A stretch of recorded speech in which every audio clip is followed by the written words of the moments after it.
So everybody's, set their New Year's resolutions, or they should have, you know, for this new year.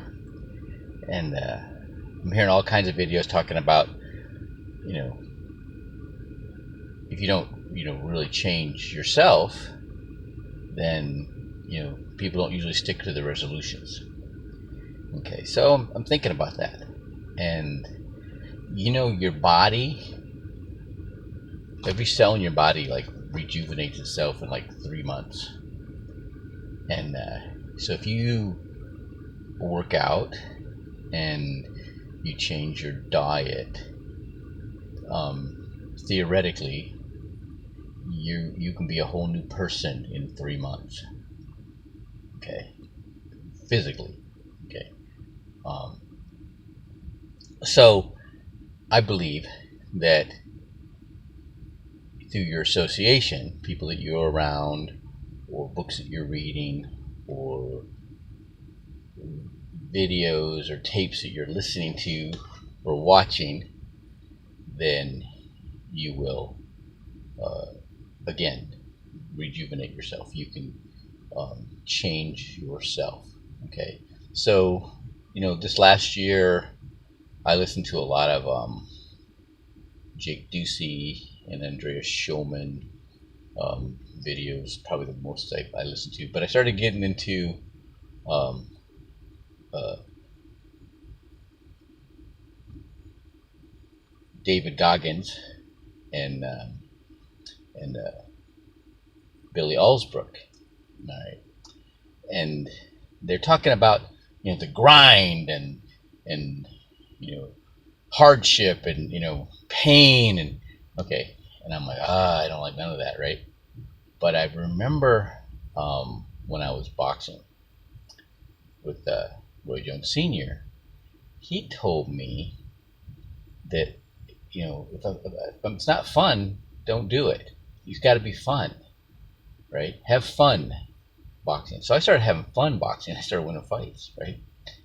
And when the things, getting ready to training for SEAL training, and then getting in the process of what you have to go through in SEAL training, learning to embrace the suck, right?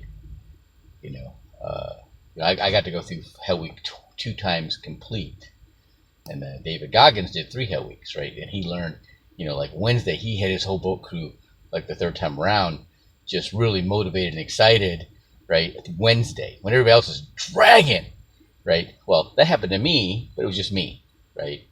I was, I knew that once I made it through Wednesday, they couldn't get me out of there with a gun. So my motivation was like up here. Everybody else was dragging, and it was a drastic contrast. Okay, so you embrace those things that are hard. Les Brown says when you uh, do the things that are hard, your life will be easy. Okay, but if you do things that are easy, your life will be hard. Okay, so what's he talking about? Okay, so what's hard? What's hard?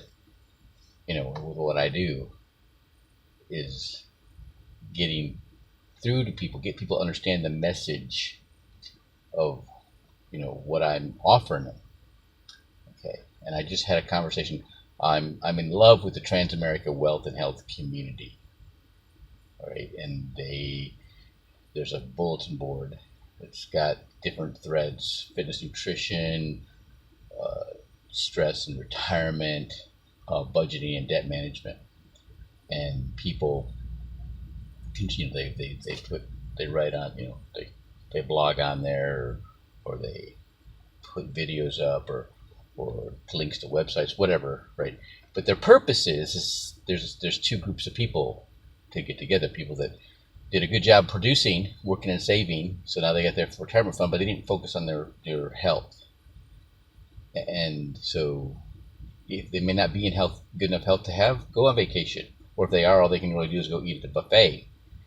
And the guys that did a good job keeping themselves fit, but maybe they didn't save very good, right? And putting the 2 together to share the information. Okay, so in the Rio Grande Valley, where these 4 counties are in the lowest income earning counties in the country, Hidalgo County is in the lowest 100, and Starr, Williston, and Cameron County are in the bottom 50 income earning counties in the country. And this is the most obese region of the United States. It just goes together. It just makes total sense.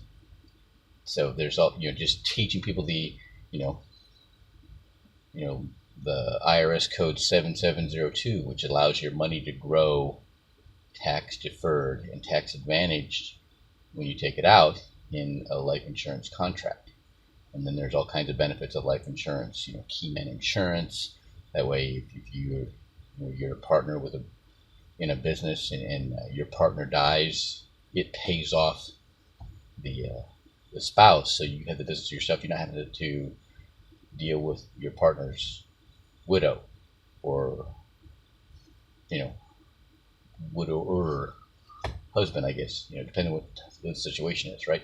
Or there's just all kinds of, setting up your, taking care of your family. So you step off the curb and get hit by a bus, your wife and your kids aren't living with your parents or her parents, whatever, right? So there's all kinds of things that you got to talk to people about and get them to understand, and sometimes that conversation is not comfortable. I was talking with somebody last night. I really liked the guy. We seem to, we have similar backgrounds. But he don't like sales, right? I mean, he does sales, but he don't like it, right? And I'm like, okay, he's not a good prospect. But I gave him a brochure for, financial literacy workshops, and I need this. And he starts telling me, it's like, $160,000 a year, and he's only got $10,000 to show for it, right? I'm like, oh, okay. So you can't prejudge, you let people decide for themselves. And people all the time talk about they don't like sales, right? But they're up to educating people about the finances, and then people make their own decisions, and then, oh, hey, a sale gets made, right? It's all how you approach it. It's all how you look at it, your perspective. So I'm excited. I am excited about 2019. All right. I'm embracing, those things that give me the challenge. I just need to do more and more of it until it's not a challenge anymore. All right, just like anything else, just like working a muscle. All right. Happy New Year.